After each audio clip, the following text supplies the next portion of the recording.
It's the Super Bowl 57 edition of the Too Deep podcast, and a lot going on beyond just Super Bowl 57. Aaron Rodgers and his love of the darkness. The answer's in there somewhere, according to him. Derek Carr going to the New Orleans Saints. Is that a good fit? Sean Payton, he ain't going to play that, not with Russell Wilson. It's going to be his coaches, not Russell Wilson's coaches around the facility. Is that going to work out? Nick Sirianni's got a chip on his shoulder. It's the first time we've had two black quarterbacks meeting in the Super Bowl. Patrick Mahomes going to push the ankle this week. Smart idea. Eagles are still a 1.5-point favorite. Is that the right line? Is enough attention being paid to the Eagles injuries like Jalen Hurts' health, his shoulder? How's that doing? Lane Johnson, we're not talking enough about what kind of physical condition he's in. Who wins this thing on Sunday? It's all coming up right now on the Too Deep podcast.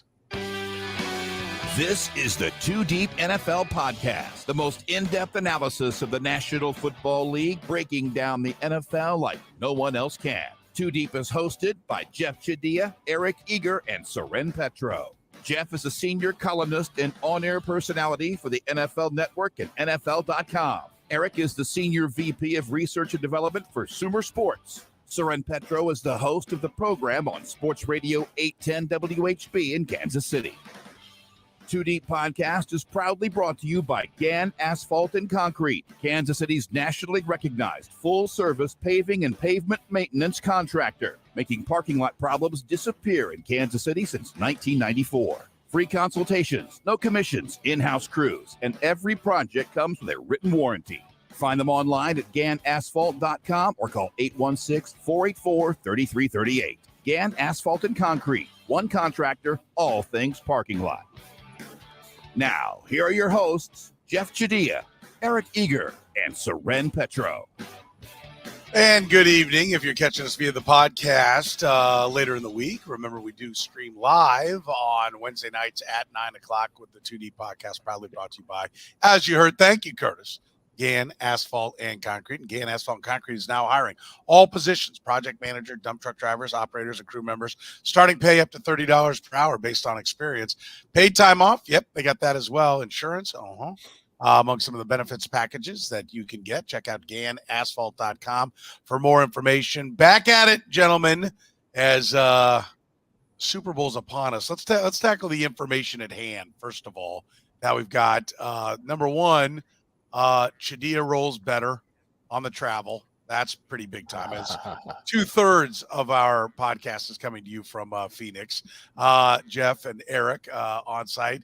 Jeff looks like he's, I think, on about the 7th green of where the Phoenix Waste Management Open will be played. Let's hold up for that. What does a football do? Jeff, what's a helmet doing in your room?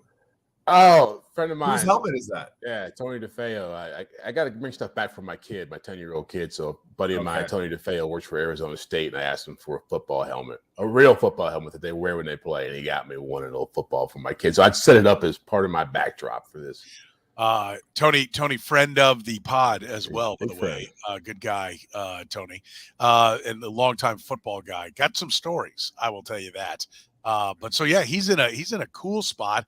And then Eric, of course, coming to us from the Motel 6, which, hey. No way, guy. I'm at a place called the Scott. The Scott is nice. Or at least it costs a lot of money. But they all do this week. They're all expensive this week. Yeah, it's fine. It's just we can't start a pod without your hair. Your hair is looking with Eric. Yeah, your hair is looking good, so we can't. I wore a suit jacket yesterday and like a T-shirt under that said Sumer Sports, and everybody on Twitter was roasting me because I looked too professorial. So today I wore like a nice shirt, but no suit jacket. Now I'm too cash, so I can never win with these people. Yeah, it's clear. Night on the town. The club's await for Eric Eager soon after this podcast is over. All right, let's dig into some of the topics we've got before we get back to the game and break down what's going on there. Let's start with Aaron Rodgers. Jeff, you've covered him for quite some time, talked to him many times. Did you know that the answers to everything are in the dark, that's what you got to go do is just embrace your inner darkness and you will find the answer? How about the latest Dig Me thing from Pat McAfee's counseling couch with Aaron Rodgers? Well, I knew darkness was a way to learn about yourself because I actually watched Empire Strikes Back and remember Luke Skywalker walking into that tree and being told, like, whatever you take in there is what you bring with yourself, whatever the line was, and he sees Darth Vader in there. Maybe that's where, Aaron Rodgers is getting his motivation from. I actually got a kick out of the interview if you saw it, because at one point McAfee asked him about this retreat, which is all about being by yourself. And McAfee said, well, who's in there with you? And Rodgers is like, it's an isolation. Great job, genius. Just me, just an isolation. Yeah, just one off. Yeah. Okay. Keep up.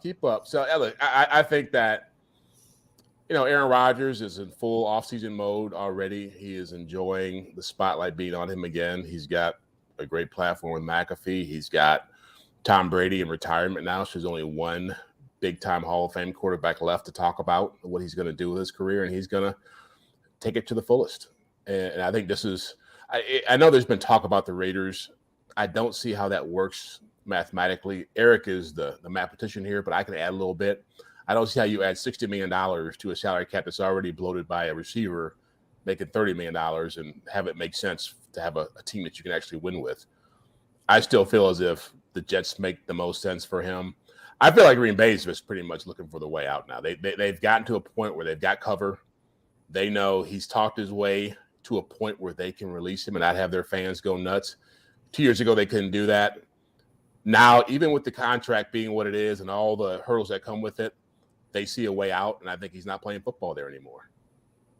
Eric? Yeah. I mean, I think the only thing that makes sense for him, it was on the Bill Michaels show today. We were talking about this, and it's like the Packers defense, they like actually preseason, we all thought their defense would be decent, right? Like Quay Walker, Devontae Wyatt in the draft, Jair Alexander, Adrian Amos, Darnell Savage, Devondre Campbell, Rashawn Gary. And like you are like year 2 of that now, which means that you could have a better defense than you had last season. You have an offensive line where a few guys are going to get more, age, like Zach Tom. Christian Watson's going to be theoretically better for a whole season versus just being a rookie last year. That's Rodgers' best bet, isn't it? Like, and you look at Vegas, you're going against the Chiefs, you're going against the Chargers, you're going against Denver with Sean Payton now. That's why would I just think that's kind of stupid. And then you go to the AFC East and like, I think New England and Miami are rougher. It's like they're not as good maybe, but you have Buffalo in that division. Like, it makes sense for him to stay. But to Jeff's point, like at this point, do the Packers really want him to stay? And so I think there is a decent resolution where, like, I think retirement is a very, very real option here. I don't. Not for a second. Not for 1 second. You don't get to be Pat McAfee ain't going to talk to you every week if you're not playing. Like your insights, just like Shaq. What insights? He's a kook. That's my point. There are none, and that's my point. Like Shaquille O'Neal thought he was a comedian because he was a bubbly guy during. He's funny. He's funnier than Rodgers is smart. Right. But he Rodgers is a doofus. Yeah, but my point is, if I can spit it out, my point is that he was a pretty witty guy and a funny guy, and he did some kind of off the wall things, and like, oh yeah, Shaq's a lot of fun. Then he tried to have a show on Comedy Central, and it lasted about 5 minutes because like it's not like pure comedy. You're funny talking about basketball. We're here for the basketball, and you make it funny. Aaron Rodgers, we're watching because it's a slow motion train crash going on in front of us about football. But when you take the football out, nobody cares. I guarantee you, if he doesn't play, he'll be back. He will definitely be back because he craves the limelight. He absolutely craves the spotlight. And listen, he needs attention. I'm not trying to minimize anybody who might be going through, what it is. Like, it's a big time in the guy's life. But like, if you're really searching for something, you don't do it in front of the entire country every 6 days like he does, right? Like, I mean, that's the thing that's amazing. I will say this, the Raiders are $35 million under the projected cap, but like, I think I'm pretty good with the cap, but like, what's the renegotiation? I know the NFL doesn't have the same kind of rules that Major League Baseball does. Like the Alex Rodriguez deal to the Boston Red Sox, he ended up with the Yankees because the Red Sox deal was going to lower the actual amount of money he made by just like from like 270 some odd million to like 200 60 some odd million. And the MLB Players Association, that's against the rules. You can never lower a contract. The NFL doesn't work that way, but I don't know how you're going to renegotiate it to where the Packers can take the cap hit. Yeah. That's why it still seems like it has to be Green Bay, doesn't it? Yeah, but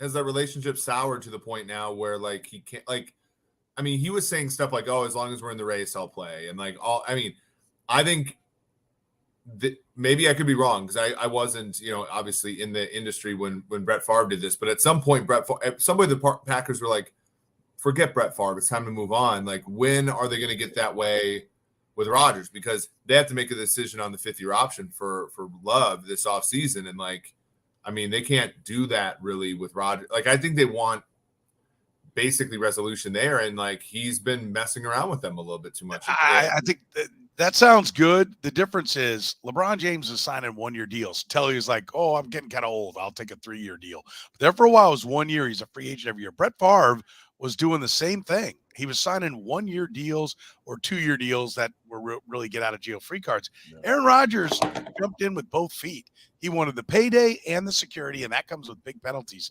for the Packers. If they were to walk on him right now, it's $100 million cap hit. Wow. Prorated after June 1, 50 and 50.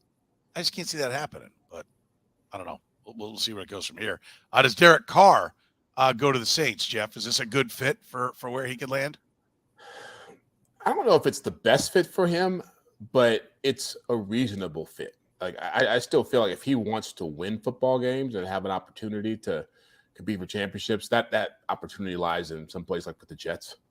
But I think it was Mike Sando on your radio show made a really profound point about this, was that for a guy who is going to block people the minute they misspell his name on Twitter, I don't know if he could handle the scrutiny that would come with being a New York-based quarterback. Like, he's been on the West Coast his entire career.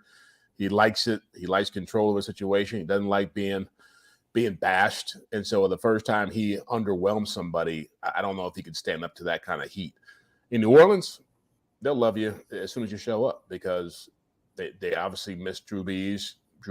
He's better than Jameis Winston and Andy Dalton and Taysom Hill combined. And, still a lot has to be worked out there because he has that no trade clause. But this is intriguing because I don't know if he has to jump at it because he knows he's going to be a free agent if that $40 million cost jumps in a couple of weeks. So I think they have to give him a great sales job. The one thing I will say about New Orleans is that division is going to be god awful. So you've got a great opportunity. You probably are going to be on the best team right off the bat. So your chances of being in the playoffs and making an impact in a week NFC are still good. But I think there's better places for him to go. But this would make sense if it worked out.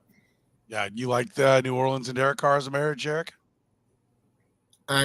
Not really. Like New Orleans has to. I mean, the problem is they've already they've traded away picks, right? So like, they can't really get a quarterback in the first round. So and I'll point out real quick, just to add to the equation as you break it down, they're $54 million over the cap right now.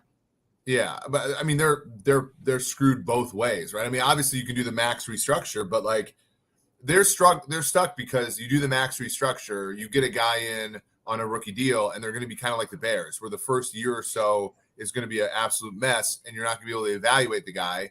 But you get somebody like Carr in, and you are kicking the can down the road again, right? Because Carr is going to demand a contract that is going to require all the max restructures there. And let's face facts: Derek Carr is not good enough to win with when you don't have a great roster around him, and they don't have. They have a good. I think they have some good players. Ramczyk, of course. Lattimore, Davenport's a free agent, I believe, but like they have, Damari Davis is a good player. They have some good pieces, and to Jeff's point, the division sucks. But when's the last time like a team that signed a mid quarterback because the division was wide open and it worked? Like, long term. Like, when was the last time that just like, oh, let's just get a mid-tier guy and we can win this dog crap division? Like, almost all the time, like a team like the Bears in 2018 pops up, or a team like trying to think about it, like the Jags in 2017 pop up. Like, it's hard to see. There are two that I can think of. Ryan Tannehill with the Titans. But do you think do you think you have Mike Vrabel at head coach? Tannehill was traded for to be a backup for that team, right? Yeah. I mean, and Tannehill was making like $7 million the year that they traded for him to back up Mariota. But I get what you're saying. But Tannehill's the other one would be Chad Pennington going down to the Dolphins. Those are the two that came to mind when you said what one's done it, and neither one of those were. Neither one was intentional. Like neither one was supposed to be the starter. Pennington only went to the Dolphins because the Jets got Brett Favre instead of him. Like I think like again, I think shooting for average in the NFL is just folly because the reason, for one, the things that the team building things, and this is a Jets tweet too, by the way. The things that make you believe that this team's a quarterback away, an okay quarterback away, are unstable year to year. Like Sauce Gardner is in all likelihood is going to be still a good player, but he's not going to have the impact he had as a rookie just because that's how cornerback play works, right? So the guy that goes in and starts for the Jets is going to have to play it better than we all think because the defense is going to regress by gravity alone. The Saints are even worse in the sense that the Saints have good players and they can put together a good game plan and all that stuff, but they're not good enough to support Derek Carr. And so the idea, we only need to get to 8 or 9 wins, bullcrap. The Carolina might mess around and trade for the first overall pick, put him in Frank Reich's offense and win 10 games. You don't know that. Yeah. I think this is the follies, or this is the rut you get stuck in of finding the better. The flip side is somebody's going to say, is he Drew Brees? Right? That's what they're going to hope for. The answer is no. We've seen enough out of him that's not the case. But could he be, Elvis Gerbach, who we were chatting about earlier before the show started, Jeff and I? Could he be a guy that could get you back? Which Elvis Gerbach? Yeah, the one that took the Chiefs to the playoffs and took the Ravens to the playoffs with good football teams around him. The problem is they still have more cuts to make. They're not going to be a good team. It's not a good landing spot, and I think the Saints are headed for. And do we know if Dennis Allen, is Dennis Allen a good coach? Are we sure that I think we've proven that. The Saints have to face facts about where they are as a franchise at some point, don't they? Give me a break. Yeah, you would think. Sean Payton, I loved. I was like, Homey ain't gonna play that.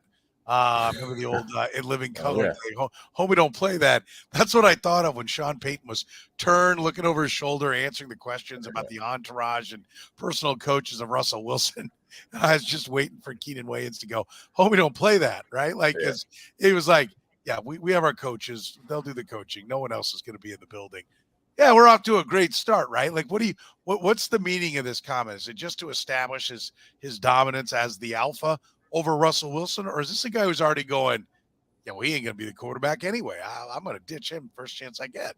Yeah. Well, first, we know he knew all about the quarterback coach and everything else about Russell Wilson's life before he made that comment. So we know going in that his acting skills are pretty good. But, yeah, I think I don't know if he's ready to jettison Russell Wilson just yet. I assume he's going to try to make this work. The question is really, can Russell Wilson make it work now? Because he's gone from being a player who was known for his work ethic and his humility and his love of the game to being a diva with an entourage and a wife who's got to have her be taken care of, and he's got to have his people in the building, and it's kind of I can't think of another quarterback who's had that kind of transformation. And we can talk about Aaron Rodgers in that way, but even Aaron Rodgers hasn't become that level of diva-ish. His is more just bizarre narcissism, whereas Russell Wilson really made a huge 180. And so, yeah, I think Russell Wilson is going to have to play football in a different way, and he's going to have to do it with the understanding that he's not on the same level as the Patrick Mahomes and the Joe Burrows and the people like that. I mean, he is a quarterback who is much like the guy we just talked about, Derek Carr. He needs some help. And go ahead, go ahead. No, I was just going to say that talking to people from Denver this week, they talk a lot about how people underestimate how much the injuries on that team really affected that team, especially in the offensive line and Tim Patrick. And if you get those guys back, you get Russell Wilson to buy into a run-based offense, better things can happen for them. Yeah, I think that's interesting. I'm curious, what's better? Because Aaron Rodgers wants no part of the offseason.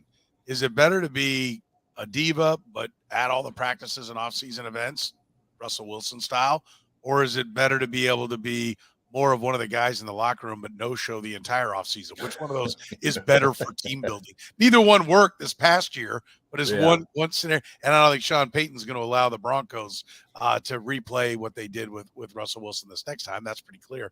But which one works better?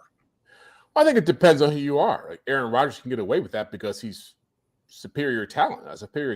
And so his belief and the franchise's belief is that when push comes to shove, he's going to deliver on the field. Russell Wilson just can't operate that way and be a less than average quarterback. And that's the problem, is like once you do all that stuff and you don't perform, the blowback is far more immense than somebody who's just into himself. How about it, Eric? Is this Sean Payton just, saying it's my way or the highway, or you think he's got his eye on something different at quarterback? No, I mean, they have similar. I mean, for a year or so, they have to go with Wilson. I mean, but we've seen this, before. I mean, we saw it this is way back, but we saw it with like Gary Kubiak in Houston. Like he had Carr for a year. We saw, we've seen this like 1 year where they'll let the incumbent guy play. I mean, even way back in the day where Wanstead took over Chicago and they let Jim Harbaugh play for a year. Like we've seen like this happen where he comes in and they're like, yeah, this is the guy for right now. We're going to talk a good game, but he's out, a year from now. That's the reality on Wilson, right? Because his deal is such that they can't let him go. I wouldn't be surprised to see them draft somebody, at some point. I know they gave up a 1 for Peyton, and the one that they got in the Bradley Chubb trade, but but no, I mean, the reality for him is Wilson right now. And I think that given Wilson's talent and given the lack of quarterbacks left now that we don't have Roethlisberger and Rivers and Brady and Manning and all that, this thing's whittled down. Like Peyton's best bet is to see if he can get elite level play out of Wilson again. And that, I think that he's the only guy you notice why Dan Quinn like bowed out of the race. Like that was the expectation of the coach. And I think that the coach had to really believe that he could do that. All right, real quick, just does it work? Does Wilson and Peyton work? Jeff, yes or no? I think it works to a certain degree. I think that he's a good enough coach and Russell Wilson has enough left in him to where they could be a 9-10 win team max. I don't see them being a Super Bowl contender, but I see them being a much better team next season with those two working together. How about you, Eric? Does it work? Yeah, I think Peyton's good enough to make it work. I think Wilson was physically broken down last year too, which, I think he battled through a little bit. Jeff made a great point about the injuries on that team. I also think that they were like let down in a lot of spots. Like, Judy dropped a lot of passes. Melvin Gordon, Chiefs legend, fumbled a lot. They had a lot of issues there on the roster besides Wilson, and they were all sort of excused by his play. I think a lot of those buoy up this year. I think they win 10 games or so. I think that's very much a possibility. As Jeff said, you're not like in the upper tier of the AFC, but you're respectable. You're in the playoffs. You're getting a 5, 6, or 7 seed. All right. We're brought to you, of course, here at the 2D podcast by GAN Asphalt and Concrete, proudly serving the entire KC Metro. Kansas City's nationally recognized full-service paving and pavement maintenance contractor, making parking lot problems disappear in KC since 1994. Free consultations, no commissions, in-house crews. Every project comes with a written warranty. Find them online at GANasphalt.com. And don't forget, they are hiring right now. Every position, they are hiring right now, up to $30 per hour, paid time off, insurance. It's all right there. Go to GANasphalt.com. Nick Sirianni, as we transition to the Super Bowl, Jeff, has a chip on his shoulder. Is this just, he talks a lot and we don't make too much of it? I mean, I don't know how that could play a role. I wasn't going to call good plays, but now that I remember, these are the guys that fired me. Here comes my best. Yeah. I don't think anybody's predicting that. How much of a storyline is this? I don't think it's a huge storyline. It's more funny than anything else. I mean, what happens during this week. People begin to search for things, and it makes perfect sense that Nick Sirianni would be upset at being not retained by Andy Reid when he came on board. He was a young guy, 27-year-old dude. But I think more than anything, I think Nick Sirianni wants to be a top dog in this league, and he knows that he's going to have to go. He knows what Andy Reid did in Philadelphia. He knows what Andy Reid means to Philadelphia. I don't think it's a great motivating force for him, but he knows that he's going to have to be on his game against this coach in this situation because Andy Reid we all know the 2 weeks to prepare and whatever top 5 all-time wins and what he's done with 2 franchises. He's a Hall of Fame coach. Nick Sirianni is a character, and I actually like him a lot. I love what he brings to the game. Sometimes we forget that it's nice to have coaches who are brash and talk and aren't really worried about saying something that's going to piss off somebody. But yeah, I don't think it's a big factor in how he's going to coach. I think the bigger factor is he knows he has to coach a great game to win this. Eric, you've covered enough Super Bowls. Is this just a guy that's getting sucked into side issues and is going to take away his focus, or is this a sign of a guy who's confident, isn't afraid to speak his mind because he feels like he's got everything under control? I mean, look, when they beat the Colts, hard fought battle where they won by 1 point. Remember, we came over the sideline and said, this is for Frank Reich. The motivation there led to a 1 point win over a coach that never won a game again until this season, when, of course, in theory, he's going to lead the Colts to a victory as their permanent head coach. I don't think there's, I like Sirianni a lot. I think in game he does a really good job. I think he manages the clock well. I think he manages timeouts and fourth downs well. He's got all that going for him. That's the edge that he has in this game, is that he's a little bit better at that stuff than Andy Reid is. But the motivational factor, I mean, look, Andy Reid's got the motivation to beat the team that fired him too, So I think that's, a big, the big part of this.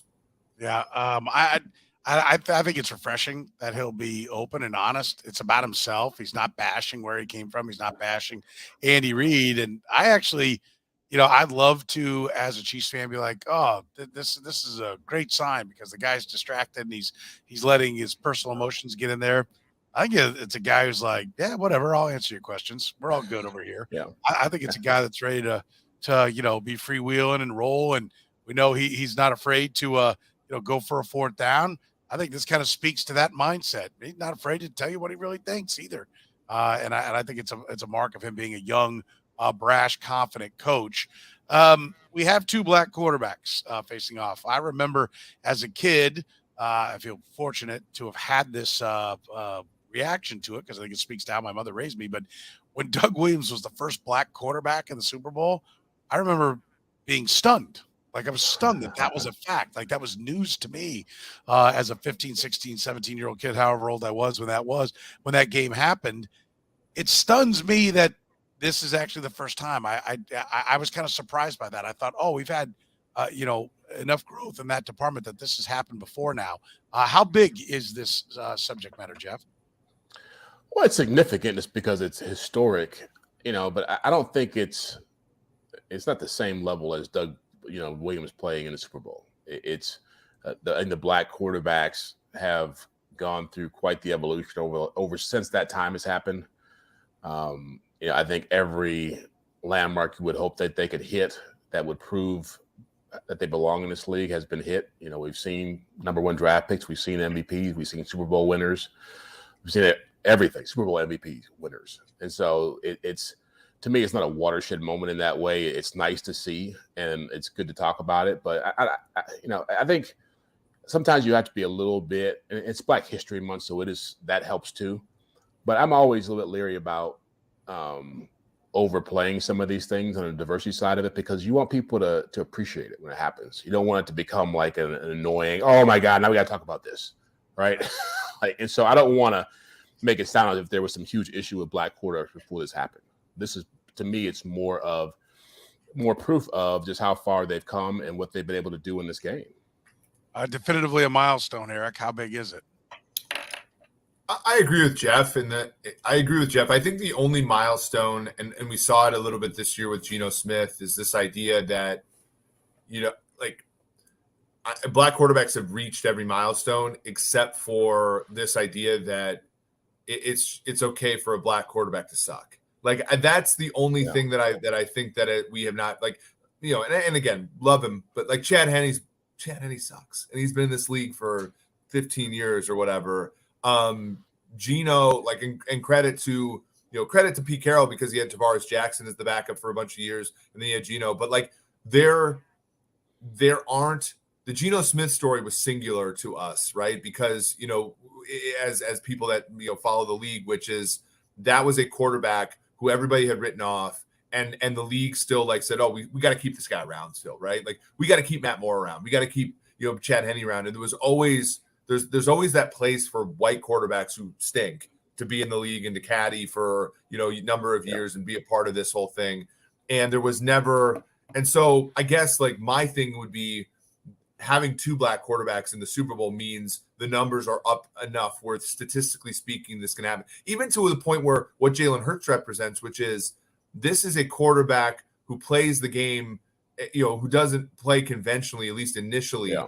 And he was used, they used a draft pick in the second round to take him. Like I think about like Tyler Huntley, like this was always one where I thought Tyler Huntley should have been drafted over a number of different quarterbacks in that 2020 draft. And because he didn't play the game conventionally, right, he had to go UDFA to Baltimore, and he's clearly good enough to be a backup in this league. And we miss, so to me, again, and not to belabor the point because I think Jeff made it mostly, but I think we're almost there as far as like there are pockets of quarterback play in this league that are still trying to be accessible to black quarterbacks. I think that's a great point. I'll go a step further. I mean, I'll add in Josh Johnson, as the guy who can suck, right? And let's not say suck.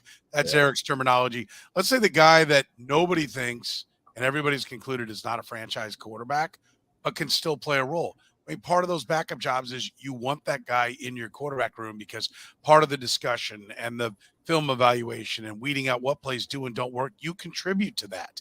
It's kind of like it was the next evolution. It was the acknowledgement that black quarterbacks' minds have something to give to the game. You had to be a rock star physically. You had to be Mike Vick. You had to be a rocket arm like Doug Williams to be a starter. And if you couldn't start, we didn't have a place for you because the Patriots would rather cut Cam Newton than keep him around, right? Like there's that aspect of it where I'll stick up for Bill Belichick that Michael Bishop was there, but I think that was largely off his physical traits. Yeah.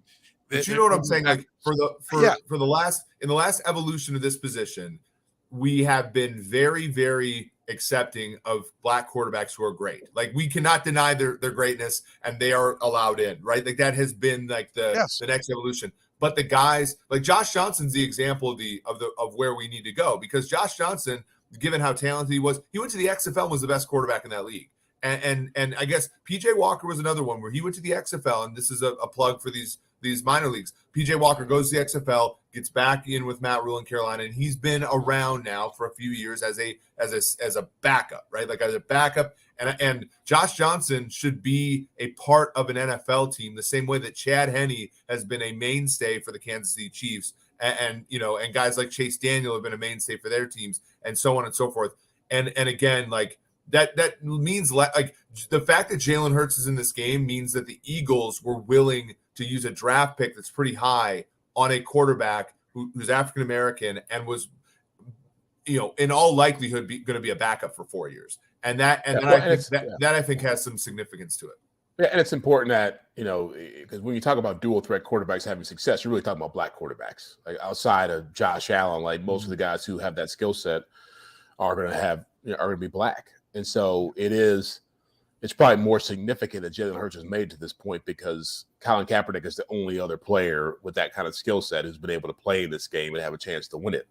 And so if Jalen Hurts isn't winning, that does break down another barrier that's been in place for black quarterbacks. And it's encouraging that you've seen an offensive-minded coach in Nick Sirianni be able to take that skill set and do something with it, as opposed to what happens to a lot of these guys where they end up playing with the wrong coaches. They don't get trusted to make plays in the system.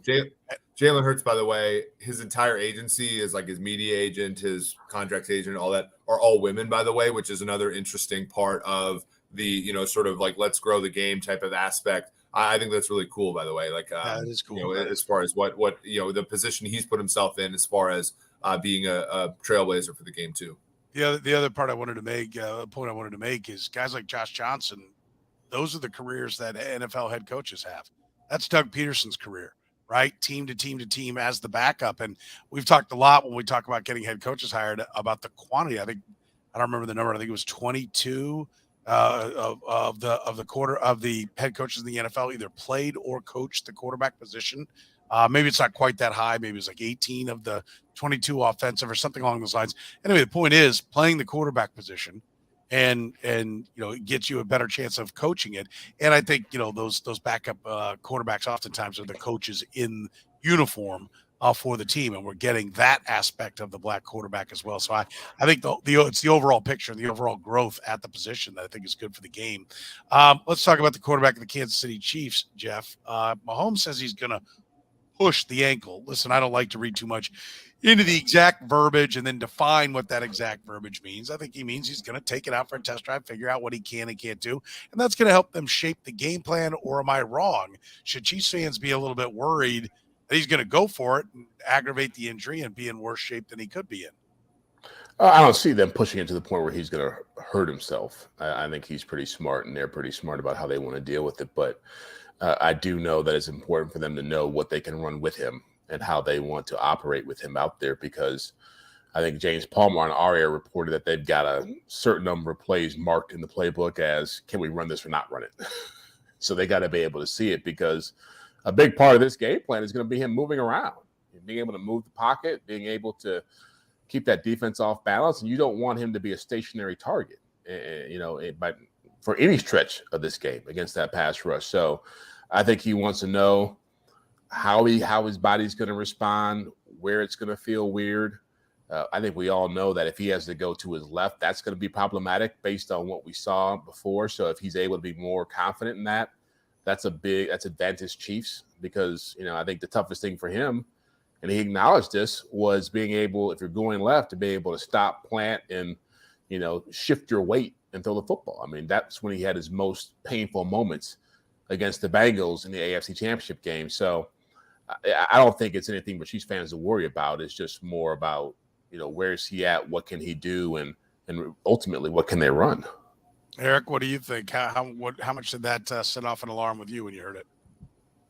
I think that a lot of it is posturing right now. I mean, the only thing that's different from the AFC title game is that we've seen him play once. So, we do know that he was limited.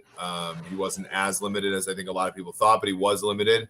No, I mean, I'm not taking a lot of what people say this week, other than the practice reports, as anything other than, a little bit of noise at this point. Yeah.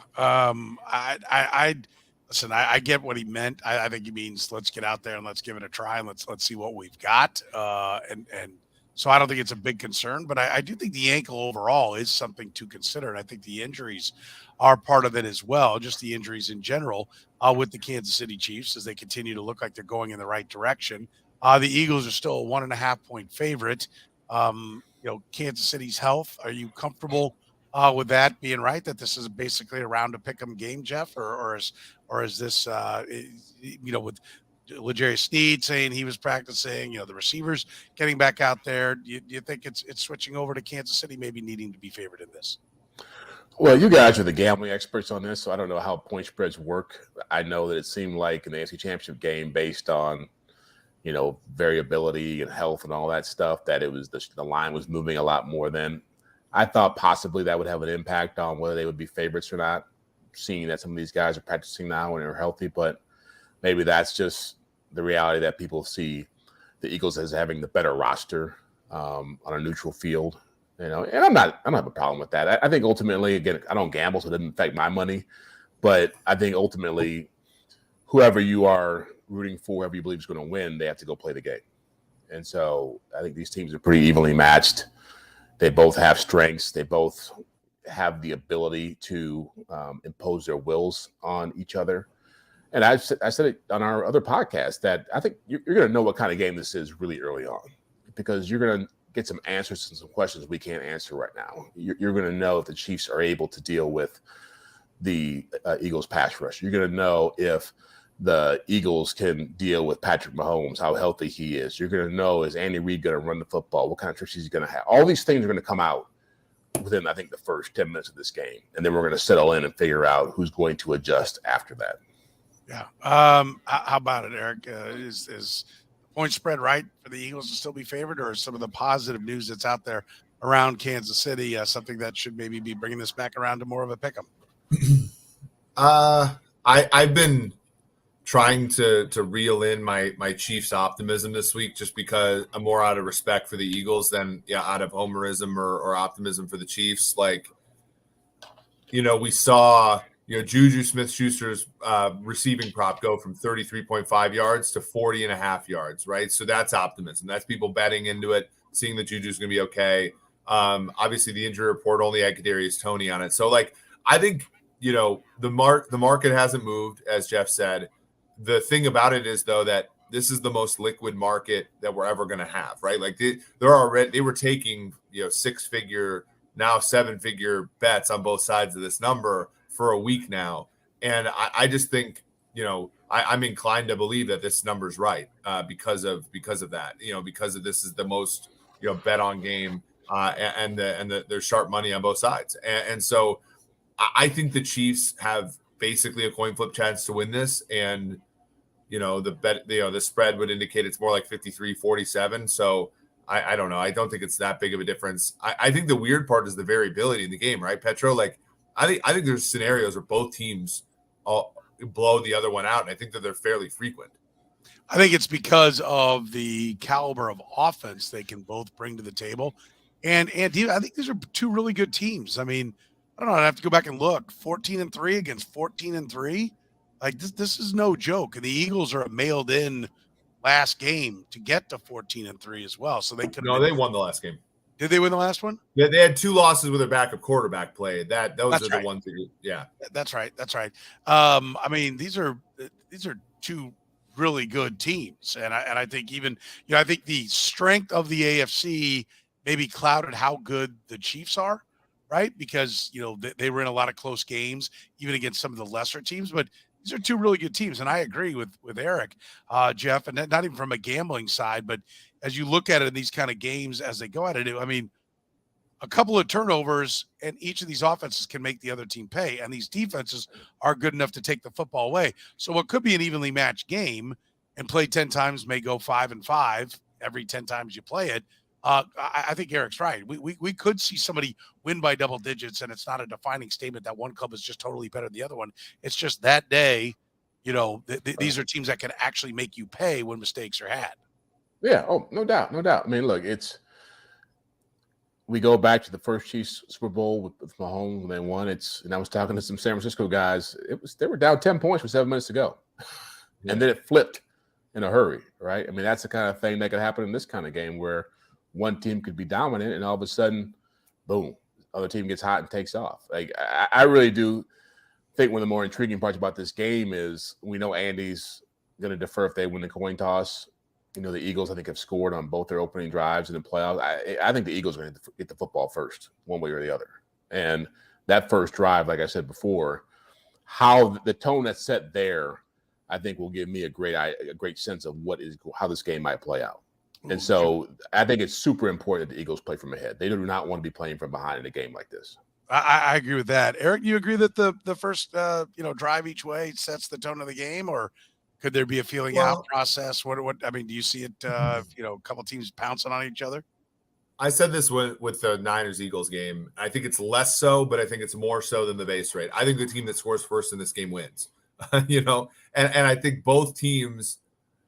The Chiefs are better at playing from behind than the Eagles, but the Eagles are a much better playing from in front team than any team in the NFL, right? And so if the the Eagles score first, and let's say the Chiefs go 3 and out, or let's say it's 7-3 after 2 possessions, advantage Eagles for the rest of the game, right? Because then they're going to run the football, they're going to stay ahead of the chains, they're going to be fewer reps.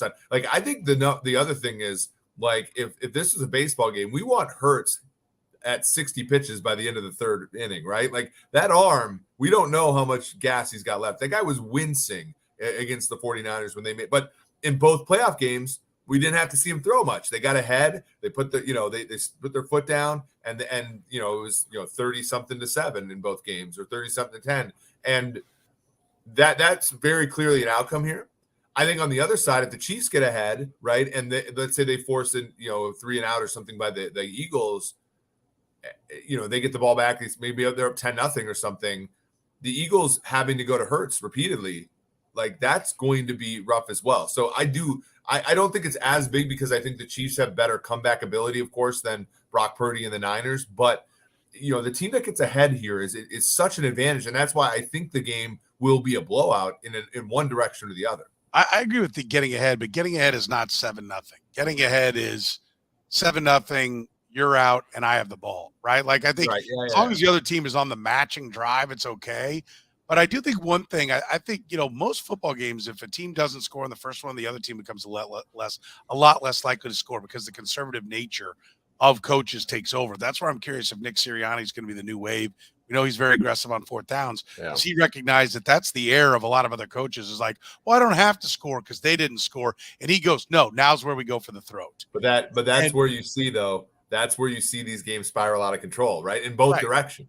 Yes, and I think that could get there. But I think that's one of the things that I think might be an advantage for the Eagles, right?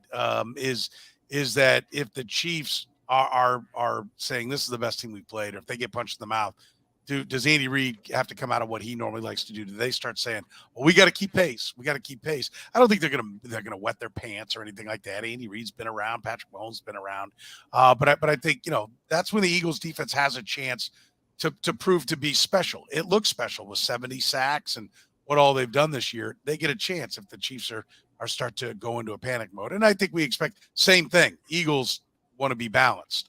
We know that's more important for them, but I think that's kind of one of the games within the games that's there. By the way, we're brought to you by our friends at Gann Asphalt and Concrete. Now hiring, by the way, for all positions, Kansas City's leading parking lot company. If you need anything done with the parking lot, full service paving and maintenance contractor, find them online at GannAsphalt.com, and they're hiring all positions, project managers, truck drivers, operators, crew members, starting pay up to $30 per hour, paid time off, insurance as well. Check it out at GannAsphalt.com. Jeff, not a lot of conversation about Jalen Hurts. We've been mentioning it on this podcast and our other podcast about him wincing and everything, but is it affecting his play as you've seen it since he's come back from the injury, or is it just a matter of it's a pain management issue? Well, I've said this before that I don't really know. I don't think anybody really knows outside of the Eagles facility exactly what is happening, what he did to his shoulder. I've had people say, and I've seen it myself, where he's the kind of throws he was making earlier in the year, he's not making those as consistently as he was before. But, I think that, again, they don't have to have him play lights out to win this game. And so I think I could easily see a scenario where he throws for 200 yards and a couple touchdowns and they end up winning the game. The question is, how does it affect his decision-making, and how does it affect their ability to score consistently? I think it's going back to Eric's point, or your point about how aggressive Sirianni is. Like, this is the kind of game where it's going to be 4-down territory a lot. I have no doubt in my mind that if it gets to be a 4th and 3 near midfield, and the Eagles have the football, or 4th and 2, they're not going to be punting. They're going to be pedal to the metal, all gas, no brakes. They're going to, whatever cliche you want to use, they're going to be going for it. And so I don't think it's as imperative for Hurts to be torching the Chiefs secondary to get this win. I think that's more on the Mahomes side of it. He's going to have to play great. If he's playing average, that's not good for the Chiefs. But again, I think the Hurts part of it, the shoulder, it certainly is affecting him. But I think just as with Mahomes, they're both playing with things that are going to be hard to deal with. He's carried the ball 20 times in 2 playoff games with 2 touchdowns, Eric. Yet his yards per carry, yards per attempt regular season was 4.6. In the playoffs, it's 3.6. Very small sample size. I'm not trying to make a big deal out of it, but is that a case that, yes, he's got it in, but he's not able to drive through those tackles because of the shoulder? I don't know. We'll find out. Are you a believer that more should be made of his physical condition or not? Well, I also think 4.6 isn't even that good for a quarterback running, especially one that of his caliber, of course. You look at Lamar Jackson, and obviously that's, he's a unicorn, but you're looking at 4.7, 6.9, 6.3, 5.8, 6.8 yards per carry even this year when, he's not at 100% a lot of times. I think the Hurts effectiveness as a runner is maybe a little overstated. his gravity is obviously there with guys like Miles Sanders and everybody else, like having higher yards per carry before contact. Like that's the thing I think is what would be interesting for the Chiefs. If the Chiefs dare Jalen Hurts to run, that might be the best thing for them to do because of the injury. He might just give it anyway, and then you tackle Sanders or one of the backs in the backfield. Or if he keeps it, he has not been as effective because of the injury. I think that might be what they decide to do. It'd be interesting to see if they believe the reports that he's a little bit injured, whether or not they actually challenge him to run the football because he's not Lamar Jackson back there. He's not Cam Newton back there. He's Jalen Hurts back there. How about Lane Johnson's health, Jeff? I mean, is that, he plays right tackle. That's a spot where the Chiefs have spent a lot of time moving Chris Jones and obvious passing downs out to attack that side. It's where he really feasted against the Bengals was going up against the right tackle. If this is a compromised player in Lane Johnson, that could be a bigger story. Right now, not getting a lot of conversation. If Chris Jones lines up there all the time and is having his way, we're going to realize this was a bigger deal than we thought. Should more conversation be paid to this? Well, yeah, I mean, it's a serious injury. And Lane Johnson has said that, he felt like he re-aggravated it. And the first playoff game they had win over the Giants, and that it's going to have to be dealt with in the offseason. And Lane Johnson is probably the best right tackle in football. It's hard to find somebody who's probably going to be a Hall of Famer. And he handled Nick Bosa with that injury. Now, different dynamic there where you're running the football and you're up and you're not getting the best of Nick Bosa in situations. And I certainly think Chris Jones will be over him. But again, I don't think the Eagles are going to not have a plan for Chris Jones. And, talking to Trent Dilfer the other night, he made a great point. He just said Eagles offensive lineman is physical and they're talented, but they're also really smart. And they're going to know where Chris Jones is on every down. They're going to know how they want to attack him. So I don't know if he's going to get any free passes. Lane Johnson's a big deal, but the Eagles are pretty smart too. What do you think, Eric? Is that underreported, under talked about? Not talked about enough, I guess, if I were to use actual English language. Not talked about enough in this when it comes to how this game will play out. Yeah, I think it's something for sure. And offensive lineman injuries, they happen in bunches, right? Like at the player level, like they happen. You bring a guy back like Mitch Schwartz, for example. He has a little bit of a back. Then it becomes a big back, right? And that kind of thing. So, what are the chances that Lane Johnson finishes the game? Not 100%, right? And that, again, is part of a handicap, for betting the Chiefs in this one. Yeah, I think if those edges aren't rock solid, that gives the Chiefs a chance to have pressure because I think Chris Jones can do some damage inside.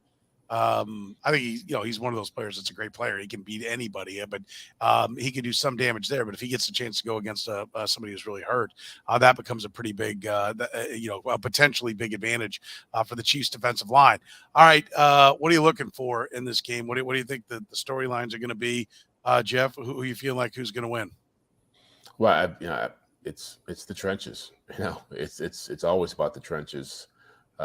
Eagles have a great offensive line and a great defensive line. They got the matchup on both sides of the football there. So that is something I think about. I think about the history of this game. And when you've got a top scoring offense versus a top defense or a top passing offense versus top passing defense, in this game, usually the defense wins. I don't put anything past the Chiefs. They've got the best player in the game in Mahomes. They got a coach who's a Hall of Famer who's great on 2 weeks preparation. But, I just think I'm still with the Eagles. I feel like it's going to be 24-23. It's going to be tight. They're going to find a way to make the plays. It's just they just have too much talent in too many places. I think someone said it best today. Like the Chiefs can win. The Eagles probably should win. Interesting. All right. What are you looking at in this game, Eric, and how do you think it plays out? I think if this game goes under the total, I think one of the teams really does control the game. I know yesterday I said 24-23. That's the average prediction. I do think that whoever look, I do think the Chiefs have it in them to win this football game. I think both teams. It's weird, this to say this, but I'll amend what Jeff said. Both teams should win this game. There are edges that both teams have that if they press them, they should win this game and win this game going away. I think Hurts' injury combined with how much Spagnuolo's playing, running the defense well, how good the Chiefs defense is, everybody. This is the last show before we get to the offseason. We're one episode a week. The Chiefs defense is good. I didn't swear that, by the way, Petro, because you let one slip early. I'm keeping it here. I didn't let one slip. I think you misspoke, but maybe you were just trying to say somebody's name. And that was a good joke, Petro. Anyway, so I think the Chiefs win, and I think if they win, it's going to be by a couple scores. I've got, my prediction was 34-20. I'll tell you what I'm looking for in this game, though. What I love about the Super Bowl is it means too much, right? Like we talk about it, like this one game, when it's over, whoever wins, in the minds of football fans everywhere, that team will have won no matter how many times these teams played. That quarterback will be better. That coach will be better. That organization will be better. And it's unfair and it's cruel. But that's also the beauty of the game. It's what makes it so important to everybody involved in these organizations to win the championship, to get that Super Bowl ring, because justifiably all the work that goes into it, but also unjustifiably how much you're crowned, the one that did it all right. And I think that, there's more at stake in this game than there really should be, right? In any single elimination tournament, there's more at stake than there should be. And so a chance for Nick Sirianni to join the Super Bowl club, right? A chance for Andy Reid to get to 500, which we talked about on our red. Chance for Jalen Hurts' helmet to get on your wall. Yes. For me to have to go get a Jalen Hurts autographed mini helmet to add to the collection. Yes. But I think, and Jalen Hurts to become a championship quarterback, and to what Jeff said, Jalen Hurts and the running quarterback, the dual threat quarterback, to be empowered even more. I think it's so important that, the team has gotten here with that formula, and that means that formula will be explored further. But do they win it with that formula? Like, all that's in line. I just love that about the Super Bowl, about how much is there. Legacies will be written in this game, and both teams are good enough to do it. I'm going to say that experience carries the day, and the Chiefs have more of that in this game, and they definitely have it at the quarterback position. And I think that's going to be what's big, is Jalen Hurts rise up to the moment, because the last time we saw him in a championship game, he did not. He needed Tua Tagovailoa to bail him out in the national championship game. It's got no conversation. Time ago. I was a college professor when the game was happening. Right. When he was a junior in high school. How long ago was it that Jalen Hurts had to be bailed out? Like 6-7 years ago. January of 2018. I wasn't even full-time person in football yet. It was the 2017 season. We're finishing up the 22 season. It was 5 years ago. Yeah. 5 years ago. And he had the biggest moment. He had the biggest stage at the biggest moment. Everybody has a right to get better. Everybody has a right to play for better coaches. But nobody's mentioned that, right? This is the Super Bowl. It's going to be something. He's going to have to sit for 45 minutes at halftime or more while a ridiculously long halftime goes on. He's had to answer more questions. I love this energy, Petro. I love this energy. Just tell me the Chiefs are going to win by 3 touchdowns. Yeah, I almost remember when people said Patrick Mahomes didn't win anything in college. He's just a air raid quarterback with a whole bunch of big numbers. He did until he won an MVP and a championship. And Jalen Hurts hasn't done that. But that's I go back to my original point. This is his opportunity. Yeah. That all goes away. It all goes away if he wins this, but it's all right there. He's the guy who can't win the big one. If he doesn't get this, he's favored. He's favored in the game. I'm not saying I'm not going to feel that way about him. I'm not going to feel that way about him. I think he's a marvelous talent. But that's like, Jeff, that's what will be written, will it not? Oh, no, I agree. I don't know if it'll be written. I think he'll have more opportunities to write that. I think you lose one game. You can't win the big game just based off one game. This is where and I started saying this yesterday. We said, hey, save it till Wednesday. This game means a lot more to the Eagles than it does the Chiefs.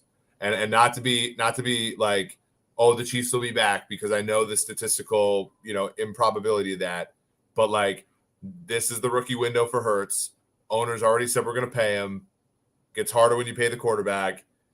Chiefs have paid the quarterback and still gotten back.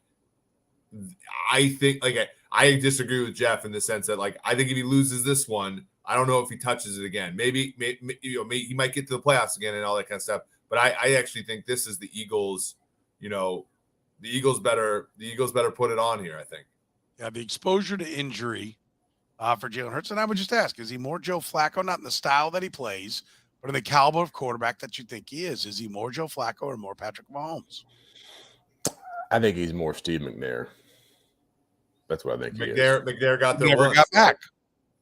I never got back. Yeah, but I think that's what I'm saying. I think that he is that caliber. He didn't get back because he was the same conference as Patrick Mahomes, as Tom Brady, Peyton Manning, and he did win an MVP Roethlisberger later on, which is he was very good. Yeah. And as far as people not writing that yet about Jalen Hurts, going into the AFC Championship game, it was already being said that if Patrick Mahomes doesn't win, Joe Burrow is the best quarterback in football. If Patrick Mahomes doesn't win, he becomes the first quarterback in the history of the National Football League to lose 4 conference championship games at home. Like, those narratives were being written before he even lost the game. It'll be there. I think if you lose to Michael Jordan, people forgive you. I think if you're losing to, I don't know, Dirk Nowitzki, then it's like you're not a big game player. I think it depends on who you're going against as to whether you can win the big game. The night after LeBron James sets the scoring record, Jeff Chadiha says, not a big game player for LeBron James, who lost to Dirk Nowitzki in an NBA Finals. That is amazing how that shot got fired here at the end. All right, we'll be back to break it all down next week. Looking forward to it. Again, thanks to our sponsor, Gann Asphalt and Concrete, who is hiring. They're headed into a big season. They got a lot of positions open. All positions are open, starting at $30 per hour. Project manager, dump truck drivers, operators, crew members, everything. They're looking for them.